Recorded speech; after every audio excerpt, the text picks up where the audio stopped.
এই দেশ সকল মানুষের, এই দেশ সকল বাংলাদেশের, এ দেশ হিন্দু, বৌদ্ধ, খ্রিস্টান, মুসলমান সবার, এবং সরকার অত্যন্ত আন্তরিক প্রতিটি ঘটনা তদন্ত করে সুষ্ঠু বিচার নিশ্চিত করা। সে জায়গায় আমরা যারা নিহত হয়েছে, যারা আহত হয়েছে, প্রতিটি ঘটনার বিচার হবে, সুষ্ঠু তদন্ত হবে। ইদানিং যে বিভিন্ন জায়গায় সাম্প্রদায়িক সম্প্রীতি বিনষ্ট করার জন্য অনেক ধরনের আমি বলবো যে কিছু কিছু ক্ষুদ্র ক্ষুদ্র গোষ্ঠী আছে যারা হয়তোবা এই সাম্প্রদায়িক সম্প্রীতির বিপক্ষে কাজ করে থাকতে পারে। আমরা চাই আপনাদের মাধ্যমে এবং আমাদের পদক্ষেপের মাধ্যমে কোনো ধরনের সাম্প্রদায়িক সম্প্রীতি বিনষ্টকারী কোনো ঘটনা ঘটবে না। এই দেশ সকল মানুষের, এই দেশ সকল বাংলাদেশের, এ দেশ হিন্দু, বৌদ্ধ, খ্রিস্টান, মুসলমান সবার, যারা এই দেশের নাগরিক, এই দেশের প্রতিটি বিষয়ে সবার সমান অধিকার।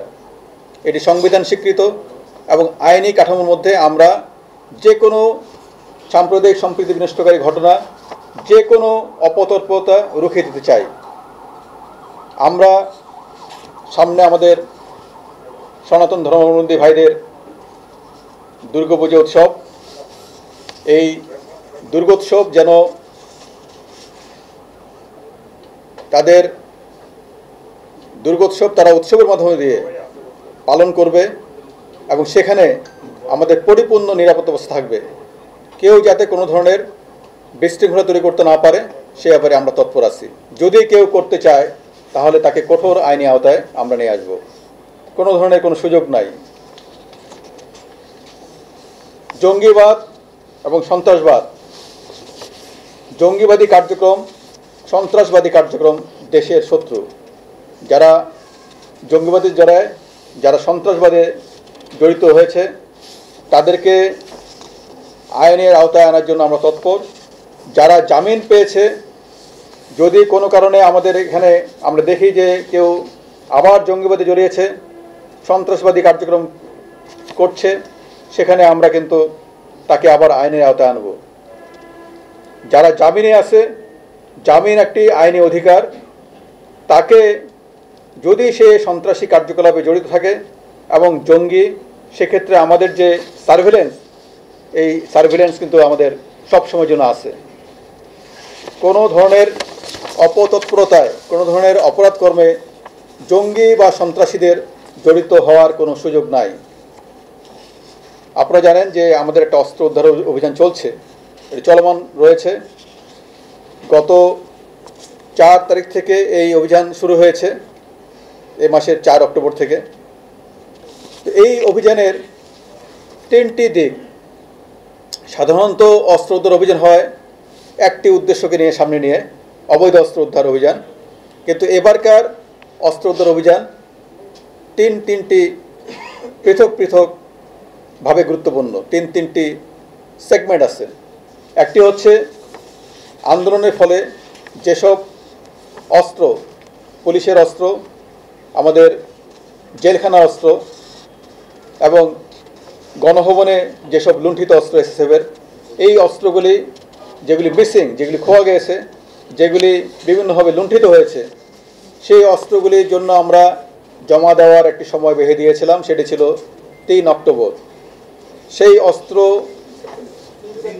3 সেপ্টেম্বর 3 সেপ্টেম্বর ছিল সেই জমা দেওয়ার সময়। সেই অস্ত্রের জন্য আমরা সেই জমা দেওয়ার ডেডলাইন পার হয়ে গেছে। ইতিমধ্যে সেই অস্ত্রের জন্য আমরা এই যৌথ অভিযান যেটা শুরু করেছি, সেই অস্ত্র উদ্ধার করাটাও একটা আমাদের এই যৌথ অভিযানের অংশ। তৃতীয়ত, যেসব বিগত 15 বছরে যে অস্ত্রের লাইসেন্স প্রদান করা হয়েছে, আপনাদের পত্রিকাও খবর এসছে, বিভিন্ন পত্রিকায়, যে লাইসেন্সগুলি, বিভিন্ন অস্ত্রের লাইসেন্স প্রদান করা হয়েছে, সেখানে বাছ বিচারবিহীনভাবে অনেককে লাইসেন্স দেওয়া হয়েছে যারা লাইসেন্স অস্ত্র রাখার যৌক্তিকতা প্রমাণ করতে পারে নাই। যারা অস্ত্র রাখার যোগ্য না, যারা অস্ত্র লাইসেন্স পাওয়ার যোগ্য না, সেই লাইসেন্সগুলোকে সরকার স্থগিত করে সেই অস্ত্র জমা দেওয়ার একটা ডেডলাইন দিয়েছিল, সেটিও ছিল 3 সেপ্টেম্বর। সুতরাং যারা জমা দেয়নি, সেই অস্ত্র 4 তারিখ থেকে অবৈধ হয়ে গেছে এবং সেই অস্ত্র উদ্ধার অভিযান আমরা শুরু করেছি। এবং তৃতীয়ত, যেটি অবৈধ, সম্পূর্ণভাবে অবৈধ অস্ত্র, সেই অস্ত্রের অভিযান আমরা শুরু করেছি। এবং আপনারা শুনে খুশি হবেন যে এই অভিযানে এখন পর্যন্ত আমরা 238টি অস্ত্র উদ্ধার করতে পেরেছি। এবং পুলিশের মধ্যে যে আগ্নেয়াস্ত্র লুট হয়েছিল তার ইতিমধ্যে 75 ভাগ অস্ত্র উদ্ধার হয়েছে।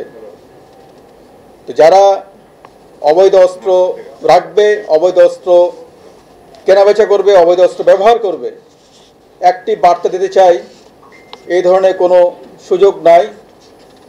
যেখানে থাকবে, যে কোনো জায়গায়, তাকে আমরা আইনের আওতায় আনতে চাই। সাম্প্রতিক সময়ে আরেকটি বিষয়ে আপনাদের জ্ঞাতার্থে জানাতে চাই, সেটি হচ্ছে mob justice. Dhaka university, Jahangir university, চট্টগ্রামে একটা ঘটনা ঘটেছে যেখানে গান গাইতে গাইতে একজনকে মেরে ফেলা হয়েছে। এই প্রতিটি ক্ষেত্রে কিন্তু আমরা ব্যবস্থা নিয়েছি। যেমন জাহাঙ্গীর ইউনিভার্সিটি, সেখানে অপরাধী চক্রের একজনকে আমরা গ্রেপ্তার করেছি। ঢাকা ইউনিভার্সিটি যারা ঘটনা ঘটিয়েছিল 6 জনকে আমরা গ্রেপ্তার করে তাদেরকে কনফেশনাল স্টেটমেন্ট তাদের রেকর্ড করিয়েছি এবং সবার নাম ধাম সব কিছু পাওয়া গেছে। বাকিদের গ্রেপ্তারের প্রচেষ্টা অব্যাহত আছে। আমরা একটা বিষয়ে ক্লিয়ার করতে চাই যে মব জাস্টিসের নামে কেউ আইন হাতে তুলে নেবেন না।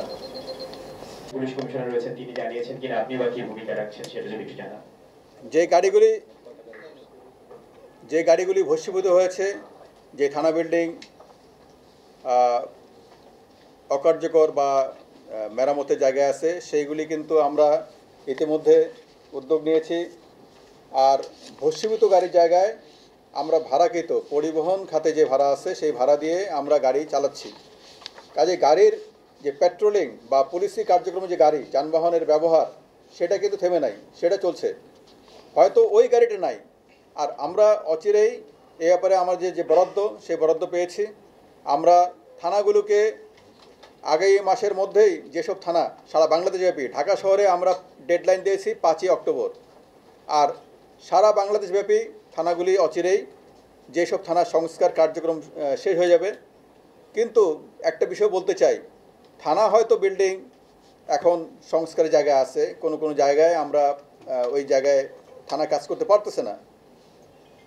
যেটা কাজ আমরা করেছি, পাশাপাশি জায়গায় আমরা কিন্তু বাসা ভাড়া করেছি, অফিস ভাড়া করেছি, কমিউনিটি সেন্টার আছে, সেসব জায়গায় থানা কাজ চলতেছে। সেই জায়গায় কোনো ব্যত্যয় হয়নি।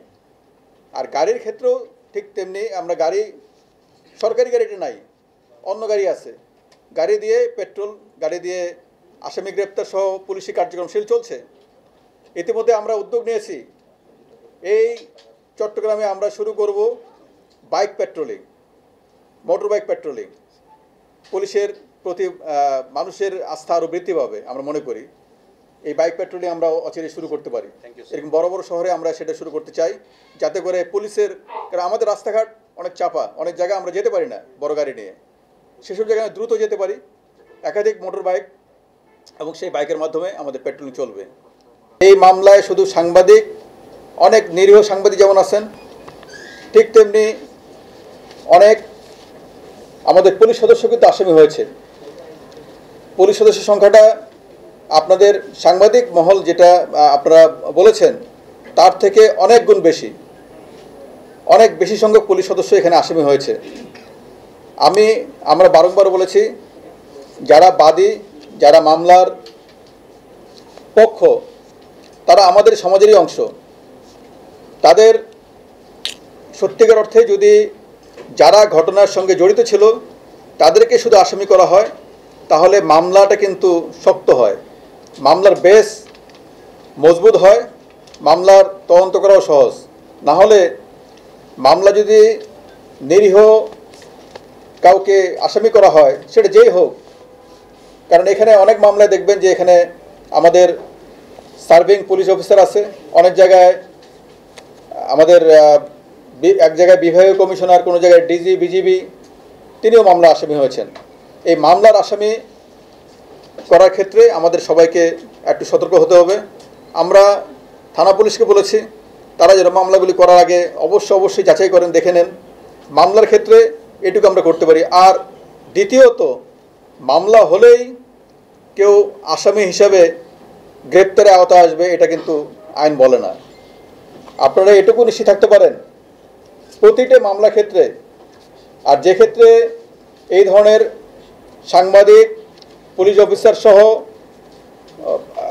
সমাজের গণ্যমান্য ব্যক্তিবর্গ আছেন, নিরীহ লোকজন আছেন, প্রতিটি মামলায় আমরা বিশ্লেষণ করে আমরা একটা পৃথক পর্যবেক্ষণ কমিটি করেছি। যে কমিটি আমরা হেডকোয়ার্টার্স থেকে, পুলিশ হেডকোয়ার্টার্স থেকে সুপারভাইজ করছি। ওখানে আমরা এই মামলার ডকেটগুলি প্রিজার্ভ করছি, এই মামলার রেকর্ডগুলি আমরা আলাদাভাবে রাখছি।